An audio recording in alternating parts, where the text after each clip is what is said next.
Hello and welcome to episode 417 of the official EstablishTheRun.com podcast. My name is Adam Levitan, joined by two of our top strategists here at ETR, Mike Leone and Jack Miller. Leone, how's it going? It's going well. Excited to be talking managed league drafts. Too much best ball going on, so excited for this. Jack, good afternoon. Good afternoon. Football season is just about here and excited to be on this podcast. Football season is already here. Jack, God's game has been going on for the last week. Where have you been? Anyways, on today's show, we're going to talk about how to win your draft from picks 5 through 8. In other words, if you have pick 5, 6, 7, or 8, we're here to help you develop some strategies. If you want the full breakdown on this and the continuous updates that come throughout the next few weeks, be sure you have our draft kit. We are tracking every piece of news and all the role change and injury stuff so you don't have to. You can just show up to your draft and win. And also, before we get into it today, this podcast is indeed brought to you by our friends at Underdog Fantasy. If you're listening to this, you're almost certainly prepared and should put your knowledge to use on Underdog. $2 million to first, $1 million to second on a $25 buy-in.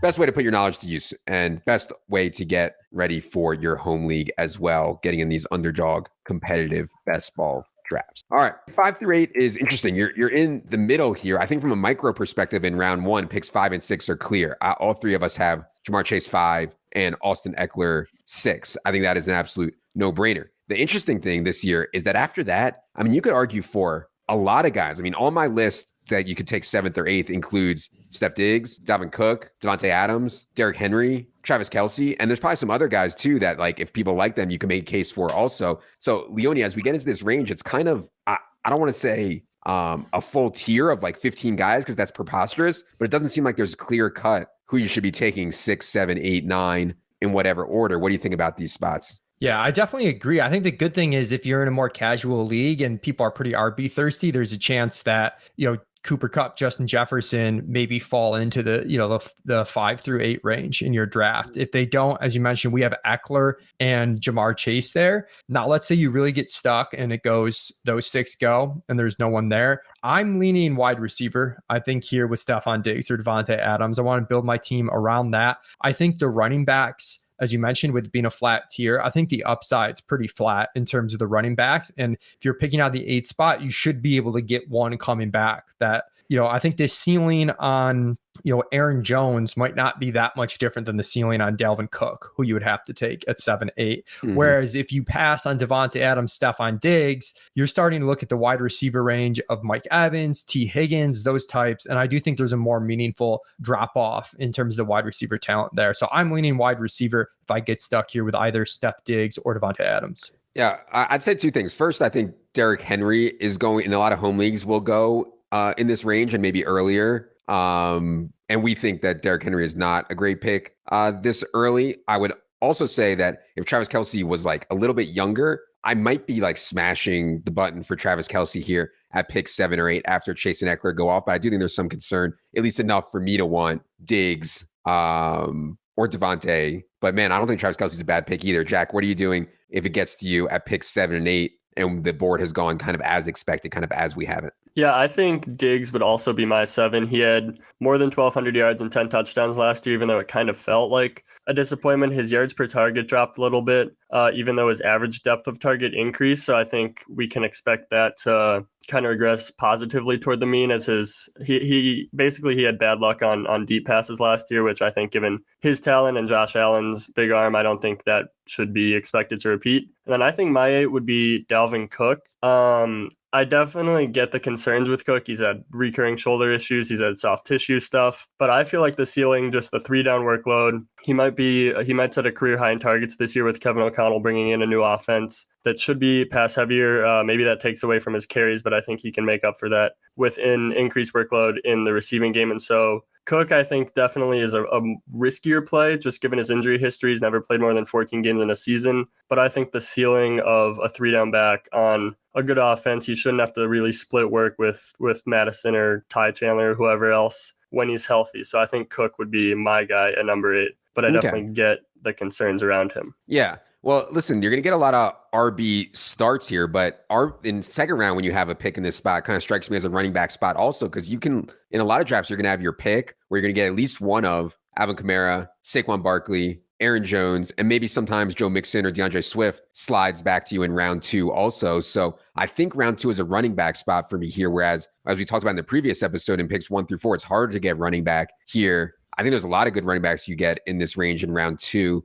Leone, what do you think about starting like that with a lot of RB stuff or wide receiver RB stuff? Yeah, I prefer not to start RB. If you want Dalvin Cook, I'd actually be interested in boosting Mark Andrews up the board and taking an elite tight end. I'm pretty into the elite onesies this year, and Andrews should have just a dominant target share for a tight end. And we've seen the efficiency year over year. So I like him quite a bit. But if I did start with a wide receiver, the backs you mentioned, I think in order of the backs that you could potentially get, I like it. Swift, Aaron Jones, Barkley, Kamara is probably my list there. And then Mixon and Fournette after that. Yeah. Okay. That's interesting because I do think Mixon will go ahead of those guys in a lot of drafts for sure. But yeah, Saquon, the stock has been soaring. Yeah, just a quick note on Mixon would be a combination of he doesn't have the receiving profile of these other guys, which just adds a lot of floor and ceiling to players. And I generally don't look at this stuff too much, but Jack did an article of schedules and team totals, and Cincinnati has a brutal schedule. They're one of the biggest drops in average team total over the course of the season relative to the playoff weeks.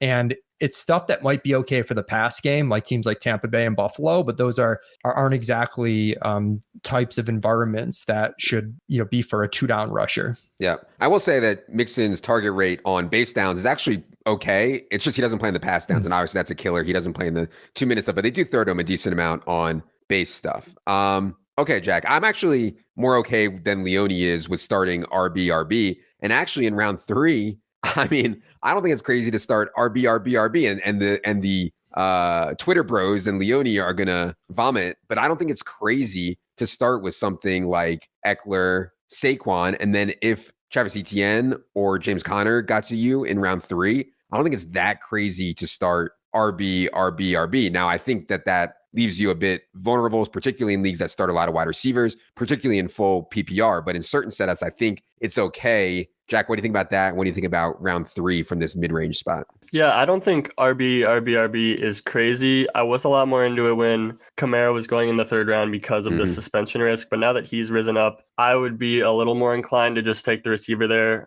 Seems like the easier choice in building a balanced team. And we know that the rounds 3 through 6 area has been very kind to wide receivers historically, whereas running backs, not so much. So I don't think taking Conner or Etienne, if you're really big on one of them, is the worst idea in the world. But I would personally take a DJ Moore, a Jalen Waddle, Pittman, Keenan Allen, one of these guys. There's just so many receivers in this range that it's tough to pass up, especially when you don't have a first receiver yet for me. Well, one thing I'd note here in round 3, if Kyle Pitts got to me in round 3, I'd be taking that. And I think, we've talked a lot about Kyle Pitts. I mean, to me, it's like, dude, at 20 years old to go over 1,000 yards. I mean, it's just really hard to do. He's going to be 21 now. I think they maybe have, hopefully based on preseason usage, they have a better plan to get him lined up against linebackers and safeties rather than cornerbacks. And I mean, he just has a chance to completely dominate the position. Like, I don't think it's that crazy, Leone, to think that Pitts could outscore every tight end this year. I get quarterback play. I get pass heavy nature of other teams like Kansas City is going to prevent Pitts from seeing as many targets. But man, I still like him in round 3. What do you think about that? And then what do you think about round 4 and 5 here as we move through the middle? I mean, Pitts is definitely better than going RB. So you got that.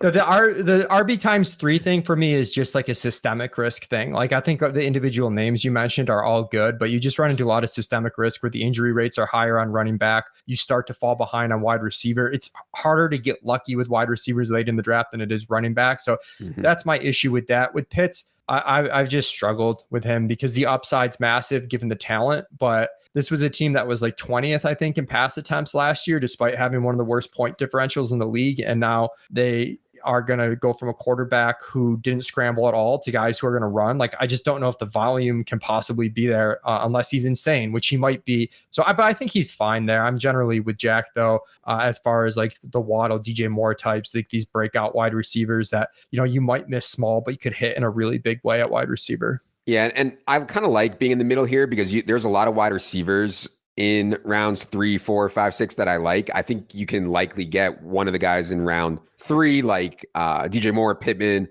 Big Mike Williams, Jalen Waddle. And then in round 4 and 5, I mean, 2 of my favorites, that I think we can get here are Juju Smith-Schuster and Amon-Ra St. Brown. And so you're starting to build like really strong at wide receiver. And that's kind of why I go back to starting RB or maybe 2 running backs out of your first 3 picks. Like if I can have starting wide receivers in rounds 4 and 5 of Juju and Amon-Ra St. Brown, like now we're starting to cook with gas. So I kind of like that. Jack, what do you think about rounds 4, 5, 6 here as we move through the middle, picking spots 5 through 8? Yeah, definitely think those are receiver rounds for me. I like the 2 guys you mentioned. I think both the Broncos guys could slip into this range. That's Courtland Sutton and Jerry Jeudy. Maybe Terry McLaurin falls, and then Hollywood Brown, Brandon Cooks. There's just so many viable receivers. And so I think something you could do, since we said that the second round is kind of a running back round with we have like 4 or 5 guys you could take. You could set up like a hero RB build with those second round running backs, because I think it's a stronger than usual group in the second round. So if you get one of those guys, you can just kind of pound receiver through round 5 or 6 and then worry about running back later.